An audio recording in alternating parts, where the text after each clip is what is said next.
Leroy Hicks' funeral will be held this morning at 11 o'clock at the Fairview Baptist Church here in Oklahoma City. Lady Ruth Hunter, a co-worker of Leroy Hicks, will be giving a special tribute on behalf of those of us of KTLV Radio in Oklahoma City. This is the Clara Luper Radio Show. It's been a long week. We've had a great loss. Yesterday I had the opportunity to go into the home of Leroy Hicks. I had the opportunity to talk to his devoted brother from Chicago, who said to me, my brother was a musical genius. I had the opportunity to go through his musical studio, seeing hundreds and hundreds of tapes and records so neatly placed, with names, with dates. And then in his main office there were pictures of those that had meant so much to his life. Yes, Leroy Hicks, the musician, will be funeralized today at 11 o'clock. Lady Ruth Hunter will be calling, giving us a special salute. Many of you know Leroy through his devotion to his mother. Well, I want you to know that today his mother's in the hospital, and I would like for you to join us in praying for her recovery. Faithful to his mother, but his brother says, I'm going to stay here and take care of my mother. What a tribute. What an honor. Lady Ruth Hunter will give a special salute to our co-worker in the great cause of education. This is the Clara Luper Radio Show. This is Clara Luper. And today is going to be a great show because you are listening, and I want to take this opportunity to thank you for your support through the years. I would just like to say thank you. Thank you, thank you. And I want you to be sure and stay tuned to the Clara Luper Radio Show because I'm going to give you some reports on some very important activities. What is important? Life is so important.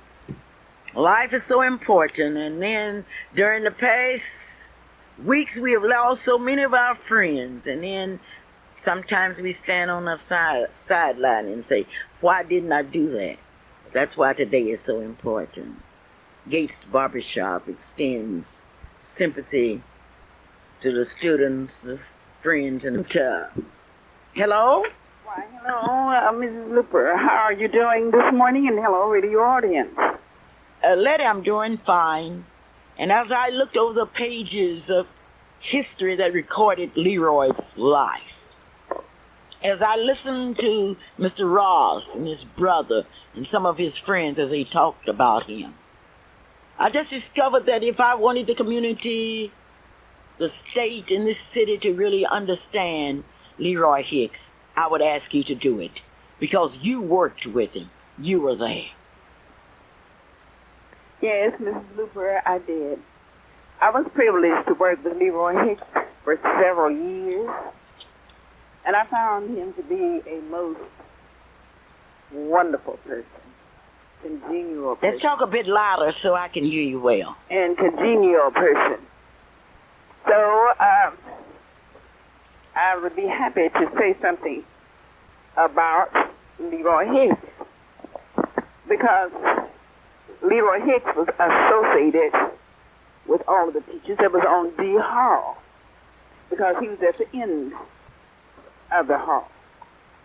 And many mornings I would talk with Leroy and we would get in, we'd meet in Madam James's room and we would chat and we would talk about the improvements that we could do for our students. And we would talk about the programs that we were going to have for the students. And I was just so happy that each time that I would ask Mr. Hicks to play a special thing, or to do a special thing, or to participate on a special program, I never got any no's. He would always do it.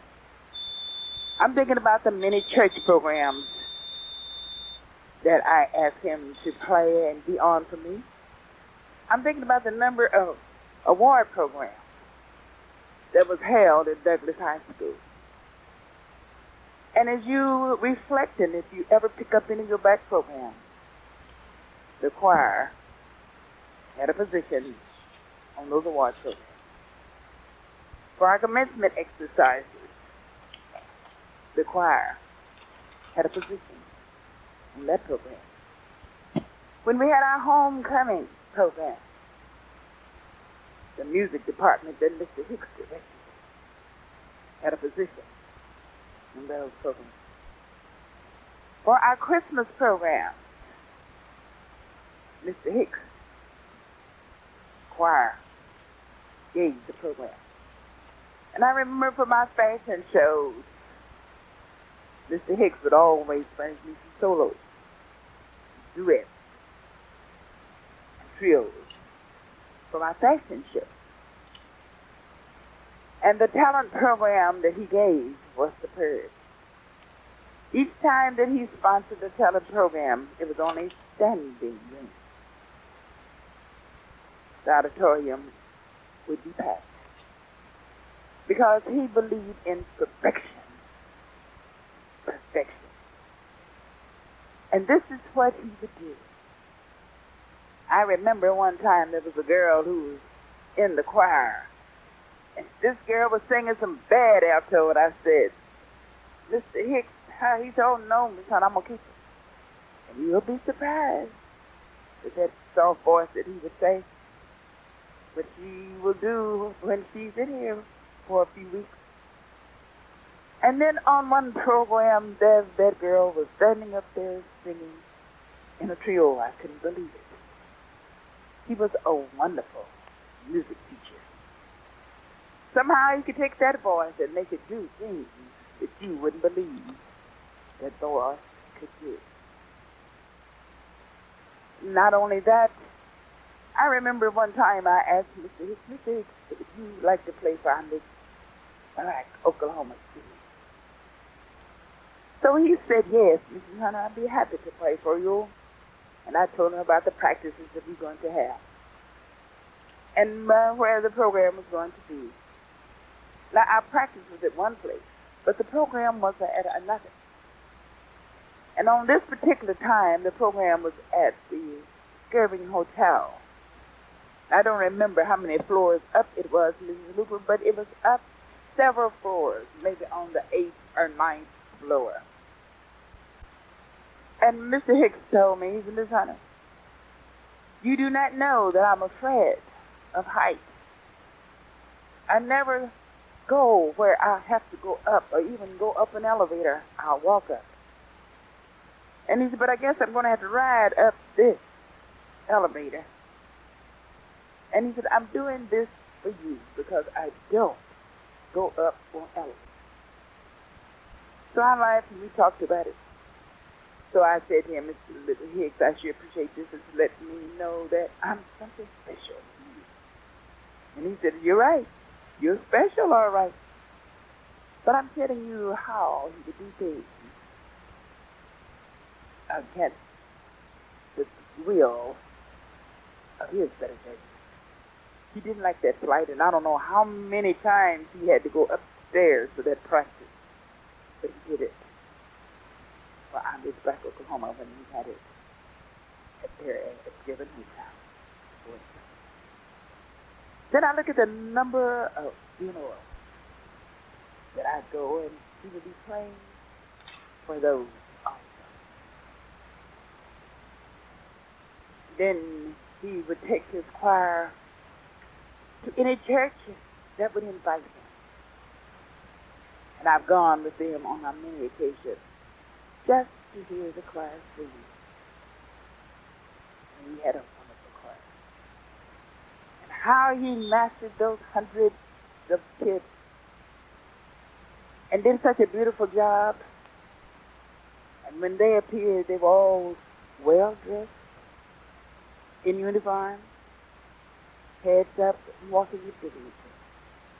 This was the kind of a program that Mr. Hicks would present for his music department. Then I remember especially the last Christmas program that he gave.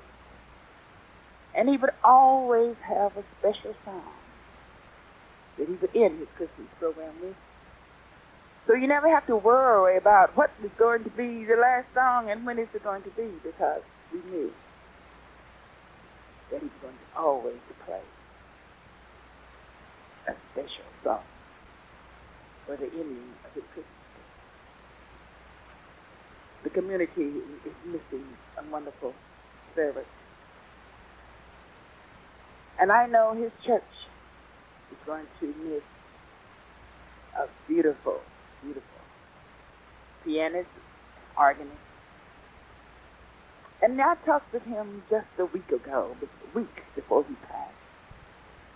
I was asking him about some persons that could play an organ or play a piano, and they could read music. Okay, would you speak just a little louder, please? And could read music. And he would say, no, Miss Hunter, everybody that I know is busy. And as we talked, he said, you know, Mrs. Hunter, I did some tapes, and I hate I didn't do one for you, but I'm going to do you a tape. And he said, what I did, I went back as far back as I could remember when we were taping our musicals. And we were taping our Christmas program. And I played some excerpts on all of these tapes. And he said, they are many years ago. And I'm going to do you one.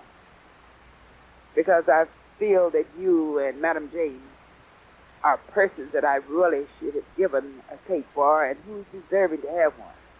And I do want you to have one. Because those are students, Mrs. Hunter, that has gone in the world, and they're working somewhere in these United States. I do not know where. But I thought it would be nice if I would tape it and pass it around to my friends in the community, and they could hear the voices of those who sang under me. And I said, oh, Mr. Hicks, I'd be just so happy. I just know it was beautiful because each time when they would make records, I'd always buy one of their records. So this is history now.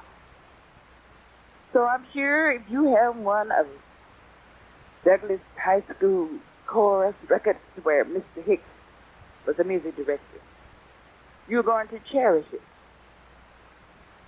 because that is beautiful music, wonderful music, and electrified music.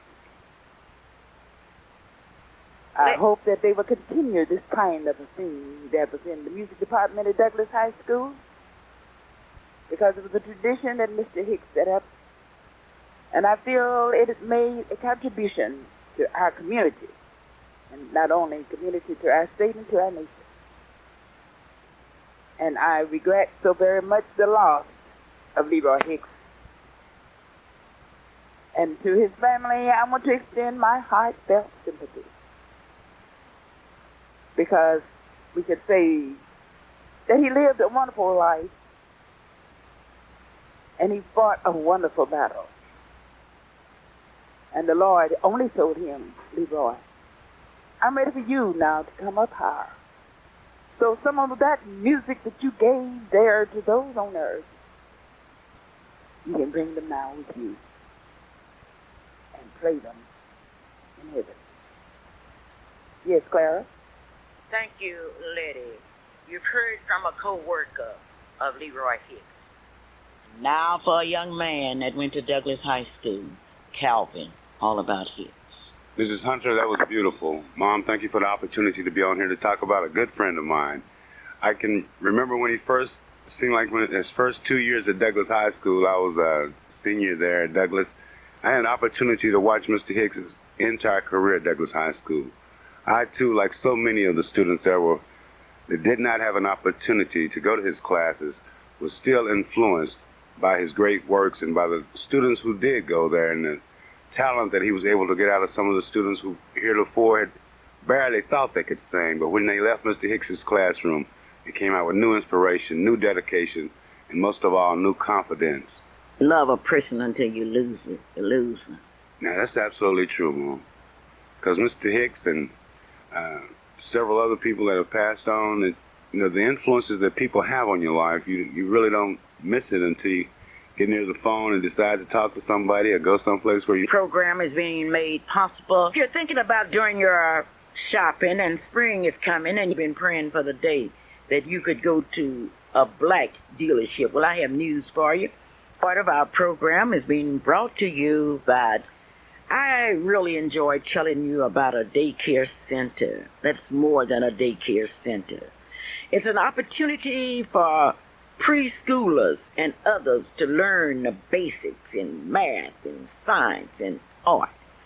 It is an involvement daycare center where young people are getting the best. And we're talking about in food, we're talking about in care, and they get that tender, loving care. Now, I want you to take this number down because they will pick your children up. They have pickup and delivery service. They are located on Northeast 50th Street. That's 1543 Northeast 50th Street here in Oklahoma City, Oklahoma. Now, the telephone number that I want you to take down is 424-4656. Now, remember, it's 1643 Northeast 50th Street. Chauncey Shardina's Daycare Center is owned by Gloria and Paul Matthews, and they have pickup service 6 days a week. Pick up and delivery. All that service. Oh, William Ray is I'm supposed to talk to William Ray, and that's going to be quite an opportunity today. Today is a day, the rest of our program is a bit controversial, and those of you that cannot stand controversial issues, I would invite you to go to another station. Last Monday, we celebrated the birthday of Dr. Martin Luther King, which has been a national holiday since 1986. In the state of Oklahoma, it's not only a national holiday, but it's a state holiday. And we want you to know that there are some school systems, there are some cities that disregard this holiday. And I have never received so many hate calls, so much hate mail as I did last week because I made a statement. And this was not only from those in this state that are white. There were many blacks that called me and told me to take care of my business. Well, I want to say to the blacks and the whites that I am taking care of my business.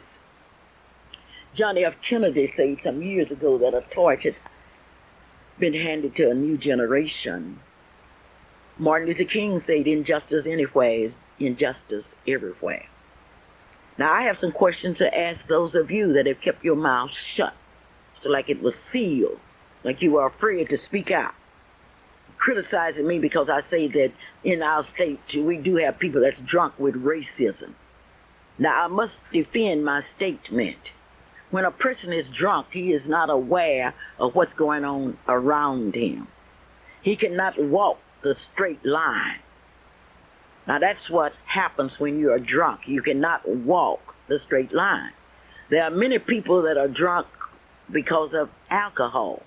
But I'm talking about racism, where you act like a racist and you talk out of both sides of your mouth. Now, let's look at the heart of this. If you have a national holiday and a state holiday, and then you have cities that say this is not a holiday, This is just another day as far as we are concerned. Why was it? Why? It's racism, I think. Now, I want you to be clear. I'm saying what I think. I'm not speaking for but one person now, and that's Clara Luper. I'm saying that it's racism in its worst degree, and we've got to fight it. We've got to say it. We've got to expose it. And when you expose racism in its lowest sense, then somebody should react. Now, let me explain what you mean by racism. It simply means that you are doing things against a particular race. And that particular race happens to be yourselves, because if you are black or white and you stand in the way of Martin Luther King's dream of a better American, and I will be telling you all about this. Remember, this is Clara Luper speaking. And William Ray. Hello? Hello? Good morning. Good morning. How are you this beautiful morning? I'm doing just fine, Mrs. Luper, and you? I am really doing fine, Well, and I've praise the just Lord. defined racism. But I want to talk about William Ray. William, tell me what you're doing now. Well, at the present time, I'm managing the Herbert's Gospel Music and Record Just Shop. talk just a bit louder for me. Right now, I'm managing the Herbert's Gospel Music and Record Shop. Where is that located? It's located 1515 Northeast 23rd Street. Oh, so you are managing. You're carrying on where Herbie left off. Right, trying to. Okay, well, you're doing a beautiful job. Tell us about what you have there this week on sale. Well, this week, Herbert's has many values on cassettes, CDs, and videos, as well as albums. We have albums that were regularly $8.99 to $12 at 70% off the regular price, which is a real good discount. So that means most of those albums are running $2 and $3 at the most. $2 or $3? Right. Albums like what? Oh, we have the Anointed Pace Sisters. We have the Hawkins, Walter Hawkins, Edwin Hawkins, a variety of quartets, just a big line of gospel LPs. All right. Now, what time do you open today? Okay, our hours are normally 11 a.m. to 7 p.m. That's Monday through Saturday. But today, because of Mr. Hicks' funeral, we're not opening until 1:30. You're showing that kind of respect for Mr. Right. Hicks. That's He's just great, terrific. Now, what we want to do and what we want to see here on the Clara Luper radio show and in NACP, we want to see the whites and the blacks supporting black businesses. Right. Why do you think they should? I think that's very, very important, because I think we're about the only minority that really does stand behind our people and our businesses. We have just about everything to offer, but most of us prefer going way out in the northwest part of town and supporting the white businesses. We need to support our own black businesses. And we can only support them not with talk, not with resolutions, but with that green cash, With right? that money, that's what it's all about. And so you will be opening today at 1, and we can go in there and get our records. How about sheet music and all We that? have a variety of sheet music. In fact, I have some new sheet music that just arrived on some of the latest hits that are out. So we have just whatever your needs are, whether it's literature, we have literature there, we have Bible literature, Sunday school literature. We just have a wide variety of all your needs there. I made a statement on this radio station that if people would have shown the respect for the owner, for Herbie, as they did in his death, as they did when he lived, by going and buying those records, because yesterday I had the opportunity to buy some tapes and some books, and you do have appointment books. Right. I found that they were cheaper than they were anywhere else. Right. I wonder if our people realize that. No, I think many of them do not. And we've had a few that have gone other places and have come back and have really apologized to us, for going somewhere else thinking that the price was going to be cheaper. And I agree with you. I think the best way we can honor someone or be a tribute to them is that we continue to support the black businesses. Resolutions and all are fine, but they don't mean anything. Talk is cheap. We need to show by some type of action, and that action, as you said, is with that green dollar and coming down and supporting our black businesses. I'm so grateful to you. And I'm grateful to you, Mrs. Luper, for all the things that you've done for our race as a whole over the years. We love you, and we're going to continue to support you. All right. I want all of you to prove your love for me by going down and getting some records Come out. You can't sing. If you can't sing one thing about it, you can sure play those records. Calvin has to get on William, would you tell me again where that address is on your record shop? The address is 1515 Northeast 23rd Street. Okay, and your regular hours are 11 to 7 every day. 11 to 7, Monday through Saturday.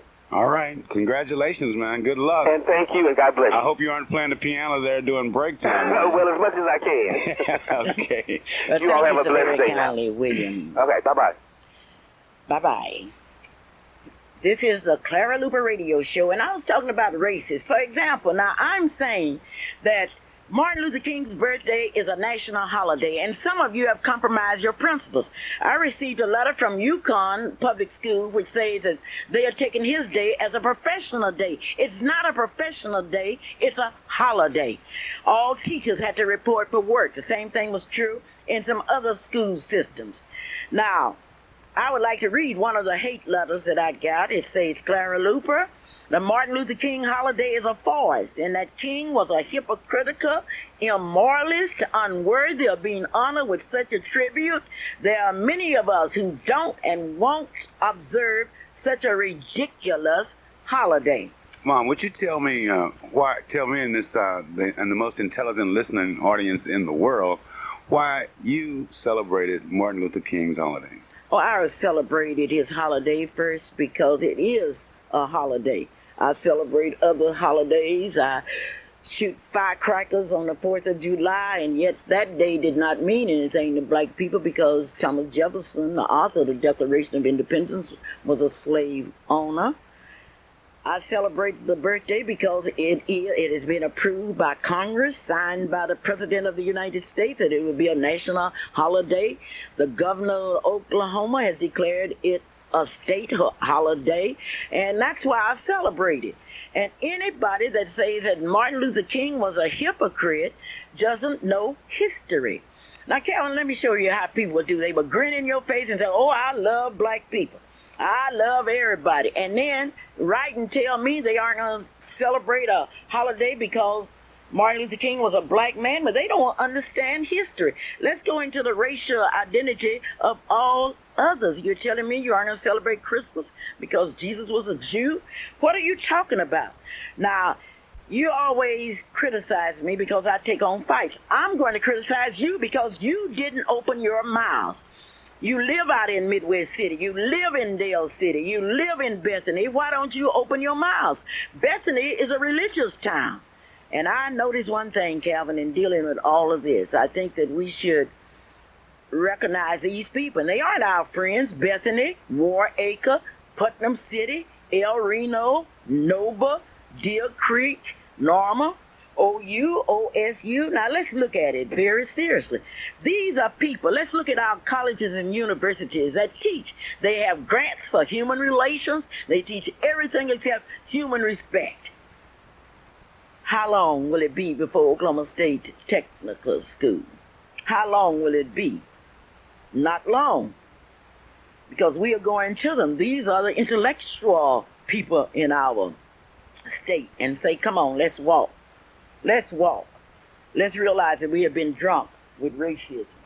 We have acted in a way that's un-American. We celebrate Martin Luther King's birthday because he's a patriot, believing in liberty, justice, and equality for all. Well, We celebrate. Now, if I have some friends and you all walk around bragging about all your white friends, you don't have any more white friends than Clara Luper. I have gobs of white friends. God. But where are they when it comes to Bethany, when it comes to Waracre?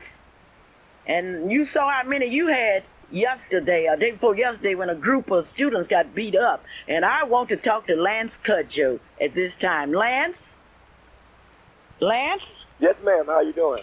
Lance, I'm terribly upset because people have been fussing at me all the week because I say that in our city, in our state, many people are drunk with racism. Tell me what happened to our basketball players. Well, Mrs. Luper, we had just won a basketball game in Moore, Oklahoma, and we had come home. And, Talk a bit louder. Oh.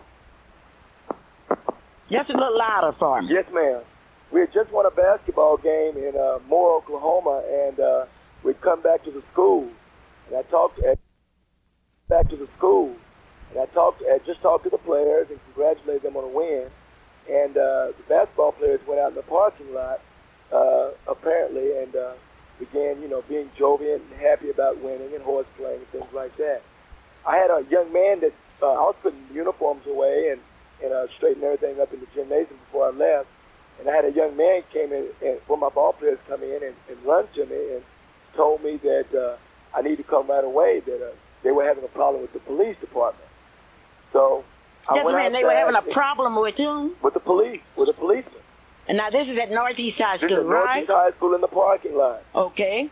And so I walk out the door and identify myself as a basketball coach, and I asked the policeman what's the problem, because when I stepped out the door, most of my basketball team, all of them were most of them were on the ground. On the cold ground? On the ground, and they were all face down on the ground, palms down, feet down, spread on the ground.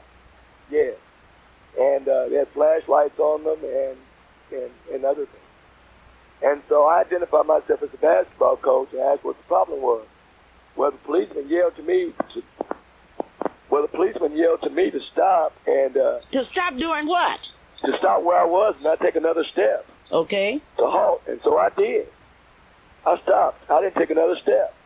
And then he relaxed and said, okay. So I said, again, my name is Lance Cudjoe. Exactly what's the problem? What did my guys do wrong? And he started walking toward me really mad and angry and saying, you better calm down your attitude. You better calm down your attitude. He walked up to me. He was, to me, much more the aggressor. And he put his hands on me and told me I need to straighten my attitude up before I could speak to him. And in no form or fashion was I hostile or violent. I was trying to find out exactly what the problem was. And I was trying to explain to him, hey, look, I'm an aide to you. I'm pro-enforcement. I'm pro-law. But at the same time, I don't think that it warrants for, him to I wanted to find out exactly what warrants him to put all my basketball players on the ground like that, spread eagle like that. I just didn't understand that. So a black cop separated us. And I was explaining to him that I felt that he had no reason to put his hands on me, and I felt that he was conducting himself in a very unprofessional manner. Okay, let me make sure I understand. You are the coach at Northeast High School. You had just won a game, and when y'all got off the bus, the boys were all rejoicing, right? Well, we had just got out of the bus, and we had talked in the locker room for about 3 minutes. And then I released them to come out to the parking lot. Well, what crime was committed? They didn't commit a crime. And they put our boys on the ground. They put our boys on the ground. But now, what was explained to me was that the policeman thought that my ball players were fighting in a fight. They thought that. It thought. You don't put people on the ground for what you think. And I know that the chief of police is going to do something about that, and this community is not going to allow anybody to mistreat our boys. We need the officers' names? Yes, we do. Do you have their names? Yes, I do. I do have the one officer's name. I have the one officer's name. But now, from what I'm understanding is that now the report is coming out that I was the aggressor. I was the one that was hostile. I was the one that was violent. You have a responsibility as a teacher to look after your students. I know it is. And that's the only reason I got into teaching, because I care about young kids and students. But I want to emphasize the point again is that in no way, form, or fashion was I hostile and violent. When I got outside, there was more than one cop. There were 4 or 5 cops out there. And when he asked me to halt and not take a step, I didn't take another step. I have other parents that are witnesses. Okay, was any of our young basketball players hurt? Ball players. Was any of our boys hurt? Yes. I didn't know that night, but I found out later that some of our other players were hurt. Okay, what happened to them? I got a call that night from a parent who told me that her son's hand and his elbow was hurt. And I got she also told me that she had talked to another parent who told her that she was going to take her son to emergency and that her son was hurt. Well, the next day I found out from my ball player that the doctor had informed him that his arm was fractured. And I received, I had a parent that came up to the school and informed me that her son had bruised ribs. We aren't going to take that. We aren't going to take that.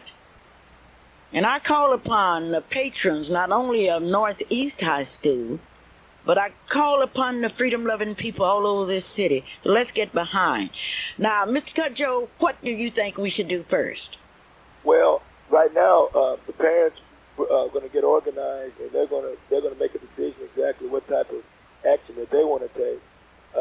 I do want the community, though, to let the police department, call in the police department, and inform them and let them know that they don't want their kids to be stereotyped and mistreated like they were the other night. You're very kind, and I appreciate that. And I want to tell this community we aren't going to stop. The Board of Education, the superintendent, and all should see to it that this is corrected. It has to be corrected, and it cannot be corrected with talk and smooth words. And I want to say to the police department, keep your hands off our basketball players. All the criminals in this town, and you around here putting basketball players on the ground. That's a shame. Mrs. Luper, I'd like to add one more thing. Sure. Some of the basketball players were in uniform. In uniform? Yes. That I don't understand. I mean, how did they come to the conclusion that the kids were fighting and some of the kids were still in their basketball uniform? We aren't going to let this pass by, believe me. We are going to do everything we can to see to it that justice is done. And that's what I'm talking about. Injustice anywhere is injustice everywhere. Thank you so much, Lance, for being my guest today. Bye-bye. Bye-bye. Well, Now, that's really sad, and Mom, that's really sad. But see, what we've got to do, we've got to watch this racism. Now, it's our feeling, and I would like to repeat this. I believe that in Oklahoma, many of our people are drunk with racism. They don't even know it when they see it. Don't you know if they don't regard a federal law? Let's take El Reno, for example. In El Reno, that city operates on federal dollars. That's right. If they are so aristocratic, we do what we want to. Since when? You can't even drive your car on a federal highway the way you would like to drive it. Now, we aren't going to stop. And, Calvin, we aren't afraid of Bethany, War Acres. We aren't afraid of Putnam City, El Reno, Nova, Deer Creek, Normans, and Nichols Hills. Now, Nichols Hills has a bad attitude toward minorities. They say they aren't going to recognize Martin Luther King when Martin Luther King is black. Now, I'll tell you one thing, and many other schools say we aren't going to teach about Martin Luther King, but as long as they teach about Hitler, Mussolini, the Kaiser, and others, what we're going to be in charge of our own destiny, and when I say we, I mean the good white folks and the good black folks and the good Hispanics and others. Mom, have you noticed, though, when the hate mail starts coming in, when the hate calls start coming, that these people always neglect to give their real name or to even put a name down? You know, it's like it's a gigantic cloud out of the sky that comes down and says, wow, I hate you because you're black and because you're speaking up for what's right. And, you know, I was looking through some of the mail that you've gotten at home. Some of them's come through the Freedom Center. And there isn't 2 letters that have been through there that have a signature on there of someone's name. And then on an incident like this with the Northeast basketball team, there wasn't time probably for any of those young men to get more than maybe one name of one of the officers that's involved. Racism, I wonder if it has another name that it must go by. Yeah, it goes by. We are afraid. Why are you afraid? Because 1 or 2 black people commit crimes, it doesn't mean that all of us are criminals. I would like to thank the superintendent of schools, Dr. Dewey of Putnam City, for a letter in which he commended me. And I also want to ask him if he will lock those school doors, and that would include for teachers too. I would like to thank all of you, and certainly I would like to thank the Methodists for that series of articles that they are doing about me. I do appreciate it. I would like to thank those 200 and some Methodist young people down to the Methodist camp that gave me the opportunity to speak to them on, that was Sunday night. I would like to thank all of you, and I would like to thank the people from Moore High School, Westmore, who visited Freedom Center. And Calvin, one thing, since we've had that Black History Monument, we haven't had one black school to visit that monument. Now, you tell me why. I can't explain that because I know that I feel like I've become a personal guide to the monument there at the Freedom Center and by Mr. Gates' office. Even though my conscience still bothers me because I lost, I'm still behind in the race to pay for the monument. The monument paid for it. We are not working to pay for it. I say I'm still behind in the competition that we had. You know, I never did quite get that first place status that I was looking for, but I too, like so many, have been by there, my chest stuck out just like I did. I'm so extremely proud of it. Now here you have all black school systems. You have black teachers teaching history. Well, maybe they don't know about... And the white teachers are the ones, with the exception of Westmore, Mr. Cooper, and others down there, that are bringing people by there. Well, Mom, you know how difficult it is now to get classes out of the school. Difficult. There must be some reason. It's not difficult. It is. I tell you the reason, because the black educators don't want to face up to the truth. And the black educators would not be where they were to where they are today as principals and teachers if it were not for the NACP. Now, you black educators, if you like it, okay. If you don't like it, I care less. Because you can be a racist, too, all dressed up in blackness, walking around saying, you don't even know. Let me tell you where the Black History Monument is. 2609 North Martin Luther King. Don't take my word for it. Go by Gates Barbershop and ask Mr. Gates and Mr. Gamble what groups of young people are coming there looking at that monument, going inside, studying it. Don't you know that we will be behind as long as we stay behind? And that monument is not one person's monument. It's a monument of people. And how many of you parents, and I want to get on you parents because you make me sick, you won't send your kids to Sunday school. You won't take them to church. You won't bring them up to Freedom Center. You don't want them to work. You parents, and I'm talking about black parents that's talking and crying and saying, my kids are in trouble. What are you doing to keep them out of trouble? We meet in NACP every Monday night at exactly 7 o'clock, and if you look at our records, it's a good record. And we can talk about white racism, but I'm going to talk about black racism. You mean there's some black racism too, Mom? Oklahoma City is full of aristocrats. You take people in high offices, these high-paying blacks. Do you think they look back at those that are behind? Well, we want to invite all of you, and I told you people, and I keep saying you people, reminding of that presidential independent candidate, that we are in trouble. And talking about I'm an aristocratic black, and you don't have 15 blacks that make $85,000 a year in this city. Well, let's remind everybody that the monument is located at 2609 North Martin Luther King Avenue, directly in front of the Freedom Center, the home of the prize-winning NAACP Youth Council. They scared I might ask them to give something. I might ask you to give something on the Freedom Garden. I'm going to ask you to give your part. Just pay your part. You didn't even get an NAACP membership, and now you sitting up talking about you are over the affirmative action. You sure are affirmative action. This is the Clara Luper radio show, and this show is being made possible today because of you, the people that listen. And you talking about me being scared, I'm going to Bethany, here I come. And somebody wrote me a letter and said there are some good people in Bethany. Where are they? Why don't they speak out? Where are all the good people in War Acres, Putnam City, El Reno, Nova, Deer Creek, Norman?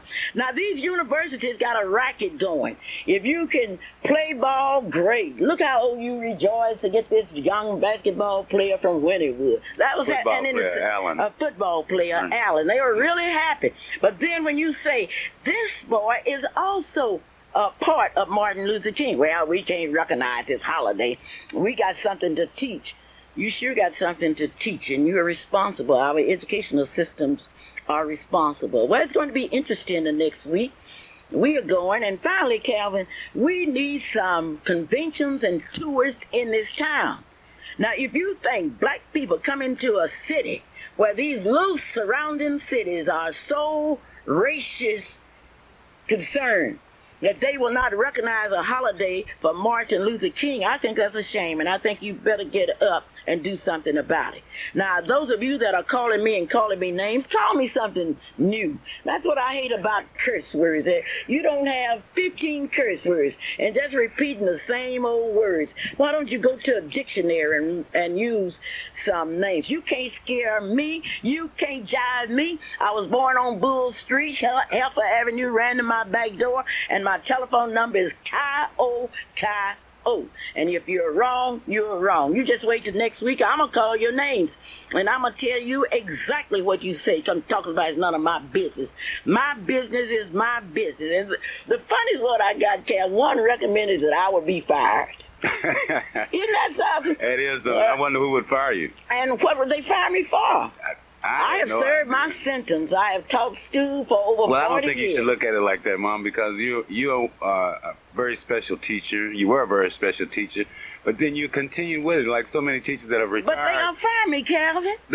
That is just somebody that definitely made a mistake. Maybe they're going to fire you from talking about what the truth is and telling the truth. But they sure can't mess with my salary because I'm on Social Security and teacher retirement. You can't mess with it. Let's talk about today at 2 o'clock. One of the largest bowls in history will be held in Oklahoma City at the Metro Tech School. Now, this is going to be a hot bowl. It's going to be hot in the Metro Tech Auditorium at 2 p.m. Now, what's going to happen, the Kappa Alpha Psi fraternity is sponsoring the Kappa Ebony Awareness Bowl, and we expected Dr. Taliet to be here today, but we will catch him. Now, let me tell you who will be competing. Avery Chapel AME Church, the minister, Dr. Leotis Strong. Bethlehem Star Baptist Church, the Reverend Coates. Corpus Christi Church, the pastor, Father Mark Mason. And the 5th Street Baptist Church with Reverend Fred Elkins as the pastor. East 6th Street Christian Church with Reverend Boyce Edwards. The Greater Marshall Memorial Baptist Church with Moses Howard. Home insurance. Call Marilyn. Let her help you with your thinking. Congratulations are in order today for former state senator and veteran civil rights worker attorney E. Melvin Porter. E. Melvin Porter was sworn in as Oklahoma's county assessor last Tuesday, becoming the first Afro-American or Black American to hold the post.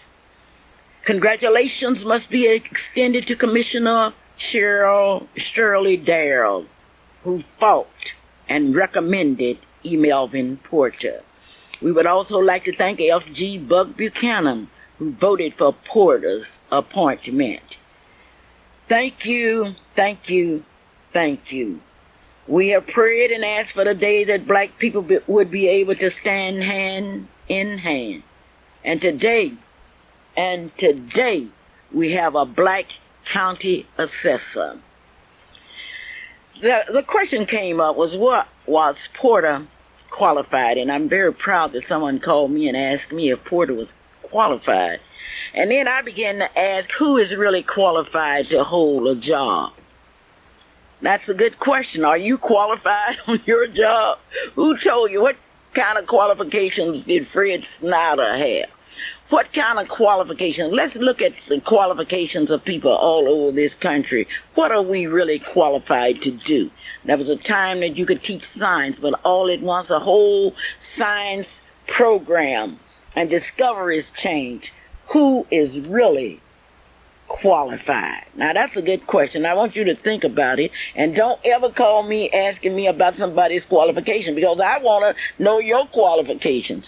Was Walters qualified to become governor? Is Clinton qualified to be president of the United States? Was Nixon qualified? Don't make that mistake and call and ask me about qualifications. Are you qualified to hold your position? You're a pastor of a church. Are you qualified? Well, when you start talking about qualifications, you better know what you're talking about, and don't ever call me to downrate anybody. I love to see people go to the top. Go on to the top, Porter, the first black county assessor. Now, with all jobs comes responsibility, and I'm more interested in the responsibility angle of it than any.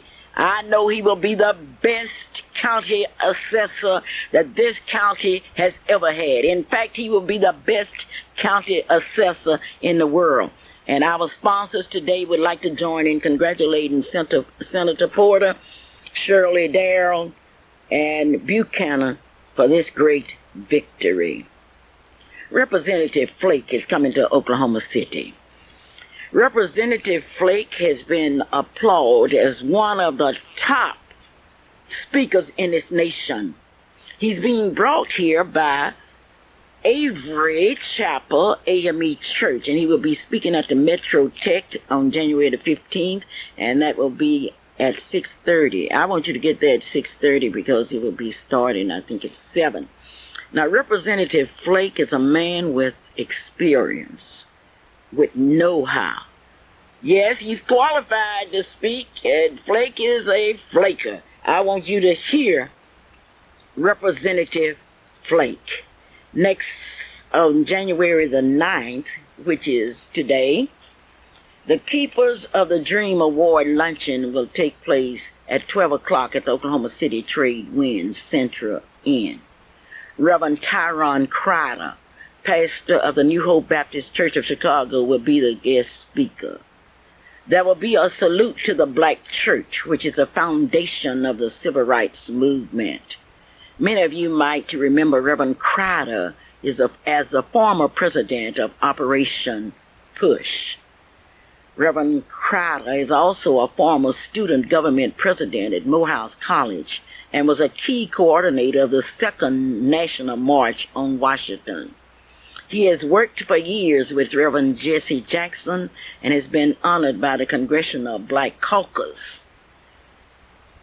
You will miss a treat today if you miss hearing Reverend Crider. Now, the Keepers of the Dream Award luncheon, and there are people that are keeping the dream of Martin Luther King alive. Clara Luper reporting today, and this is going to be a great program because this is the second program of our year. And don't forget today at 12 o'clock. Mr. Gates of the Gates Barbershop, well, and you need some glasses, don't forget, it's Dr. A.L. Dow, 934 Northeast 8th Street in Oklahoma City, Oklahoma. Congratulations to E. Melvin Porter from the hometown IGA. Located at 20 we have the Keepers of the Dream Award luncheon that will start today at exactly 12 o'clock. There will also be a big week that's coming up, and you're going to be proud of all of the activities that will be taking place in Oklahoma City and the surrounding areas. You're going to be proud of the fact that you will have the opportunity to march, and that will be some march, but you will have an opportunity to march. You will have a rare opportunity to march again.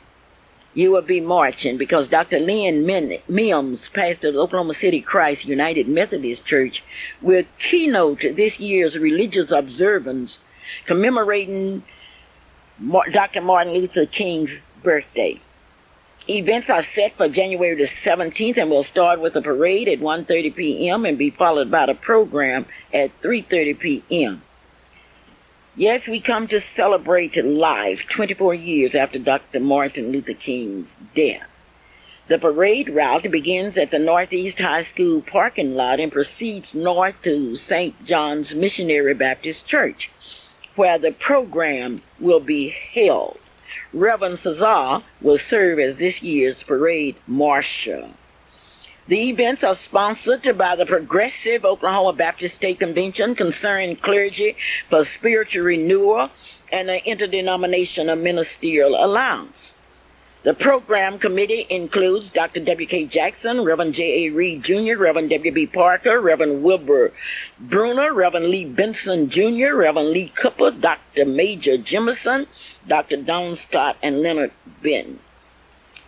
Now, one thing that yesterday we were proud of the reception that Elvis Presley got.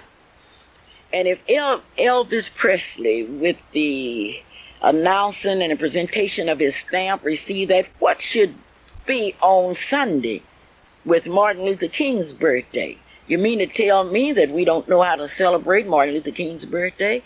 Well, let me assure you that on Sunday, January the 17th, you should be there to celebrate and to participate. And then on the 18th, that will be the day. That's a holiday, and we're going to have to celebrate. On January the 18th, the group will meet at Ralph Ellison's library at exactly 9 o'clock. Now, some of you are saying, Clara, I haven't received an invitation. You have received an invitation because Martin Luther King celebration is open to all people, regardless to race, creed, or color. I don't want you to say you haven't received an invitation. I want you to say that I desire not to participate because I know that I am invited. You are invited to be a part of that celebration.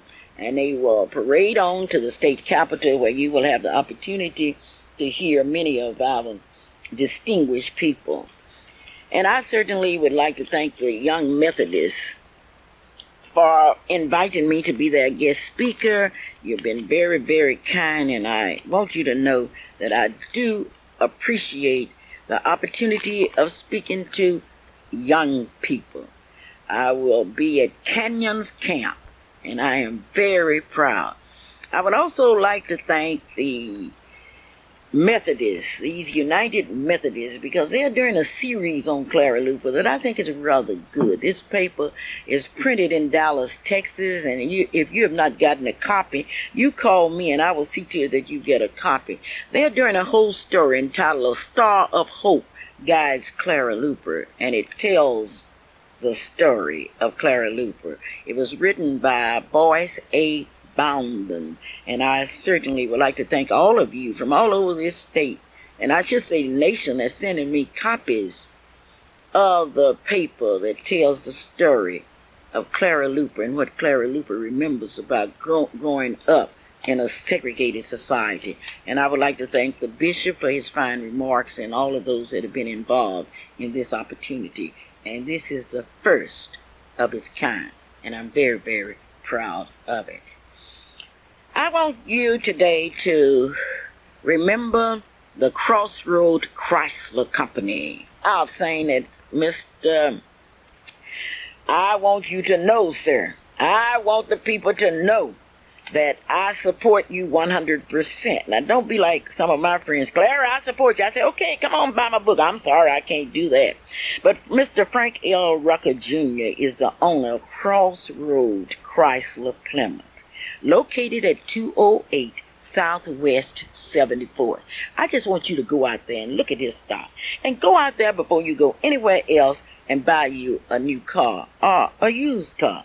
What we've got to do, and maybe we'll learn this from the Vietnamese, we're going to have to learn how to use our money to benefit our people. Today is a day that you can take pictures at Freedom Center. That's located at 2609 North Martin Luther King Avenue. Now, you can take pictures free.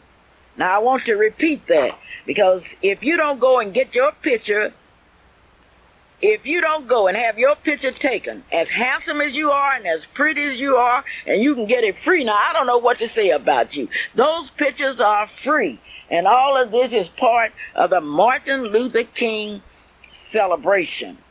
Now, I want you to go there, and I want you to get your pictures made free. Now, these are family pictures, and you will also get a certificate. You will also get you will be admitted free to this big Martin Luther King concert that we will be telling you more about. That's at Martin Luther King concert. But we want you to go to Freedom Center, and when you go to Freedom Center, we want you to take some time and look.